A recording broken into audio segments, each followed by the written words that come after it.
Boa tarde.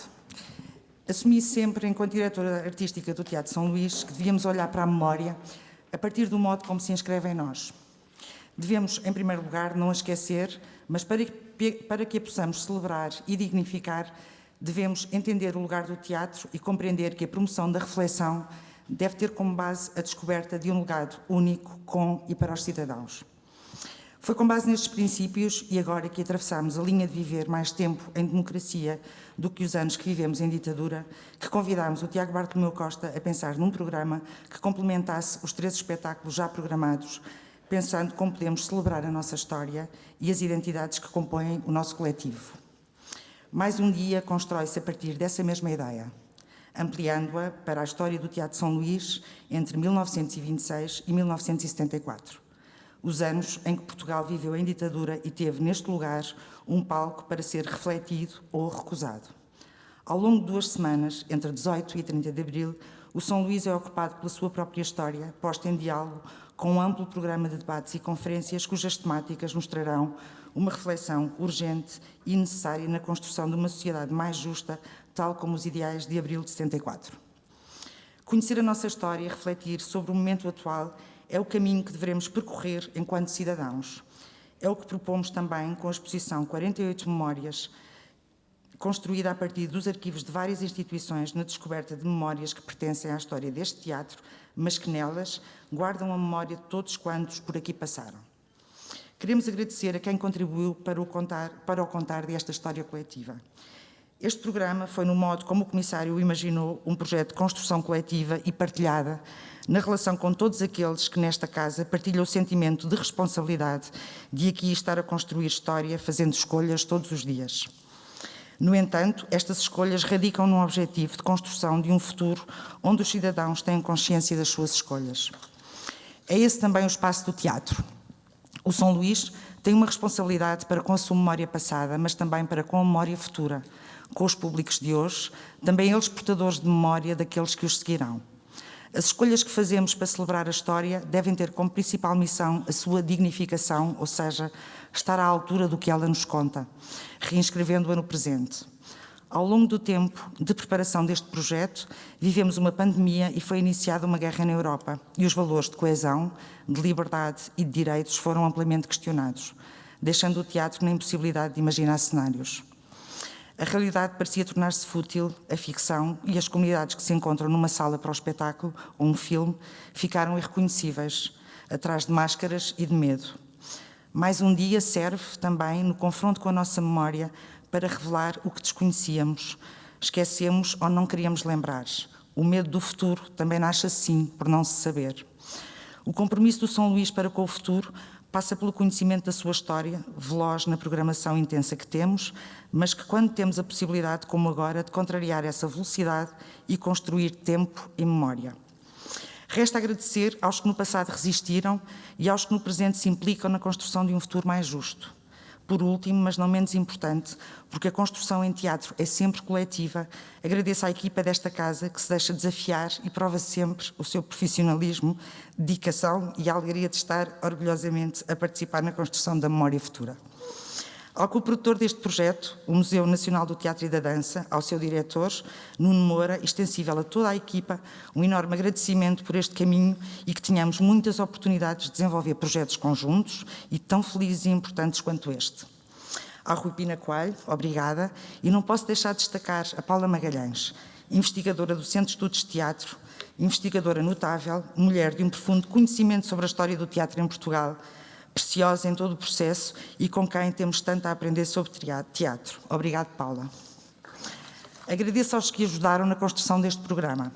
Podcast de Jornalismo e Investigação Fumaça, Espaço Atlântida, Centro de Estudos da História da Leitura. Um obrigado especial às instituições EGEAC, Câmara Municipal de Lisboa, que nos ajudaram na descoberta da nossa história e que permitiram que o nosso teatro se transformasse num museu teatral num período de tempo. Arquivo Fotográfico e Arquivo Municipal, Departamento de Património Cultural, Museu de Lisboa, Museu da Marioneta, Museu do Aljube, Resistência e Liberdade e Museu do Fado. A todas as instituições que nos deixaram investigar o seu acervo, falo de Teatro Nacional Dona Maria II, Arquivo Nacional da Torre do Tombo, Fundação Mário Soares e Maria Barroso, Cinemateca Portuguesa, Museu do Cinema, Museu Nacional de Arte Contemporânea e do Chiado, Escola Superior de Teatro e Cinema, RTP, Fundação Carlos Gulbenkian e Associação 25 de Abril.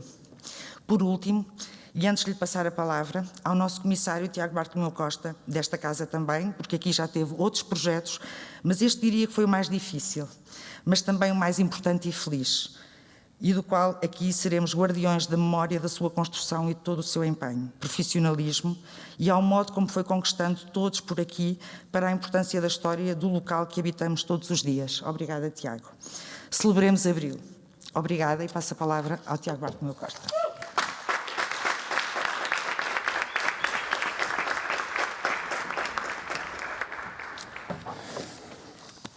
Bom, agora num registro mais formal, enfim, há 50 anos, em março de 1972, a poucas horas da estreia do espetáculo A Mãe, que Costa Ferreira encenava a partir do texto de Stanislas Witebski, para a Companhia do Teatro de São Luís, então dirigida por Luís Francisco Rebelo, a censura proibiu a sua apresentação.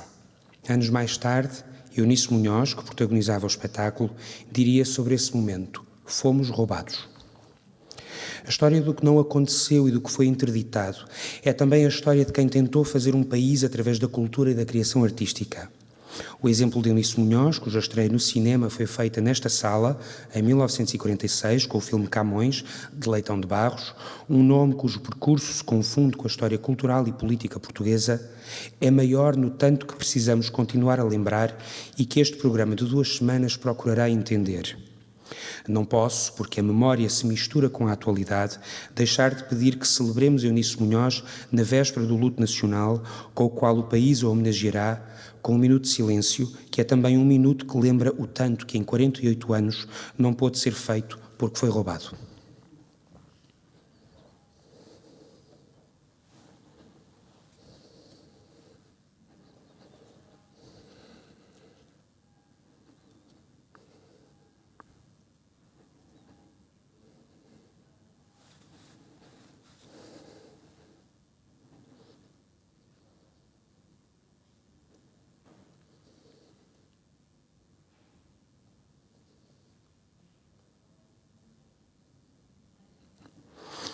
A memória é um combate, escreveu Jorge Silva Melo em 1995, que tantas memórias escreveu sobre o que viu neste teatro.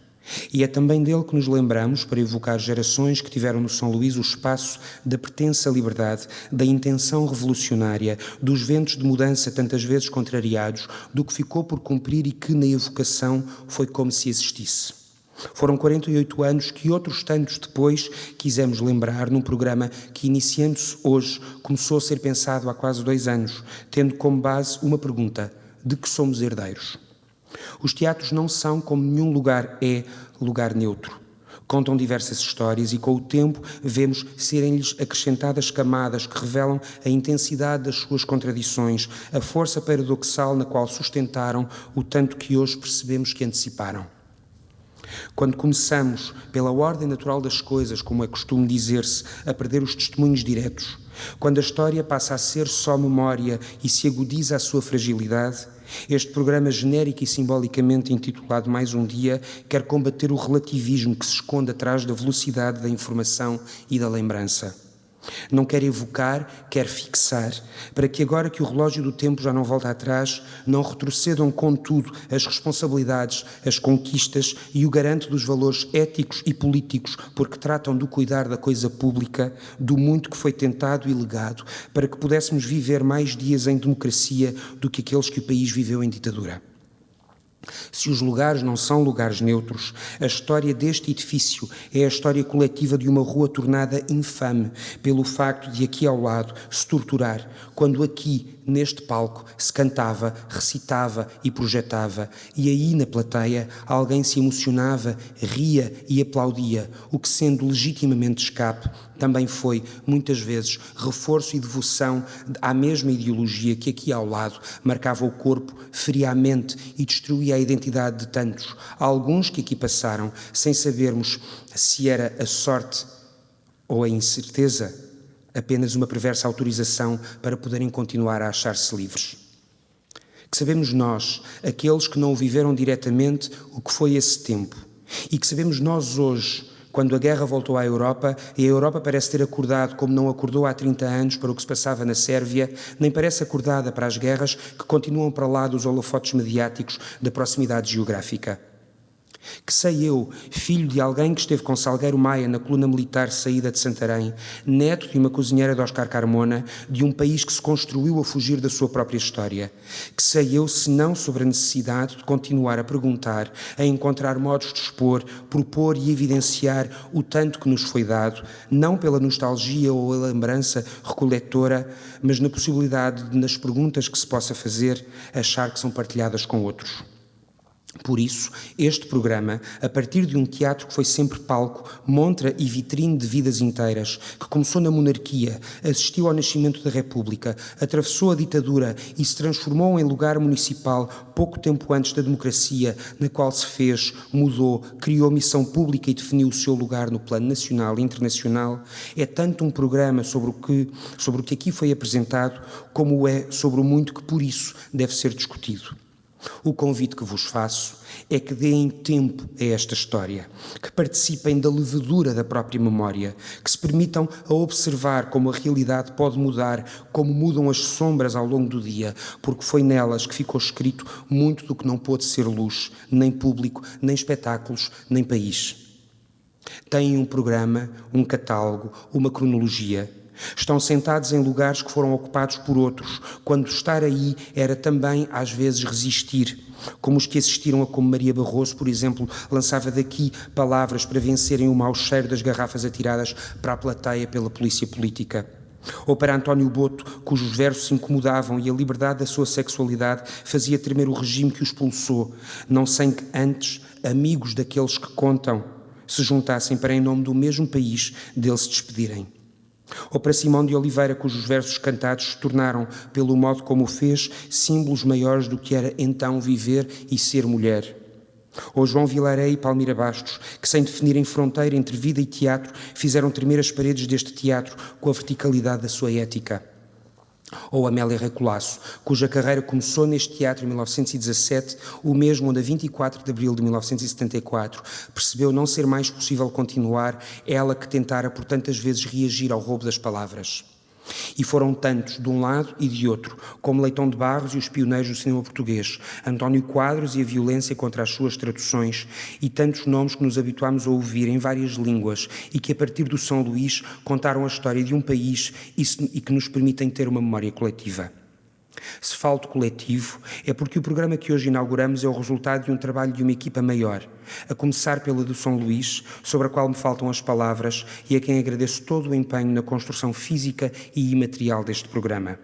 A sua dedicação redefine a própria ideia de coletivo e reforça a importância da diferença que as pessoas fazem por uma instituição. Obrigado, Aida, em nome de toda esta família, pela verdade deste resultado. Deve-se ainda ao Museu Nacional do Teatro e da Dança, à sua direção e admirável equipa, secretos amadores da coisa efêmera, e ao Centro de Estudos de Teatro, incansáveis cúmplices na definição das narrativas deste programa. E a todas as instituições, mas sobretudo a todos os arquivistas, e muitos estão aqui hoje, também porque são eles que guardam esta memória e que permitiram, em diálogo com as suas direções, descobrir a história e, tendo acreditado no inusitado da proposta, tornaram o ainda mais inusitado processo de pesquisa e de seleção num verdadeiro diálogo. Quero agradecer a todos e agradecer ainda antecipadamente aos muitos que por aqui vão passar nos próximos dias, aos conferencistas de hoje, laboriosos pensadores, a partir do presente, do passado que herdamos. Aos que irão encerrar o programa daqui a 2 semanas, respondendo às questões que 48 anos depois gostávamos de ver e finalmente respondidas. À dedicada equipa do podcast de Investigação Fumaça, que pensou, equilibrou e reagiu a um desafio nada evidente, tornando sua esta discussão. Todos são parte deste programa que agora nasce para ser concretizado por quem aqui está hoje, esperando que possam ser portadores das memórias e do presente que aqui será exposto. Temos mais dias de democracia do que aqueles que o país viveu em ditadura. Assim estejamos à altura. Viva a memória, viva o São Luís, viva a democracia. Obrigado.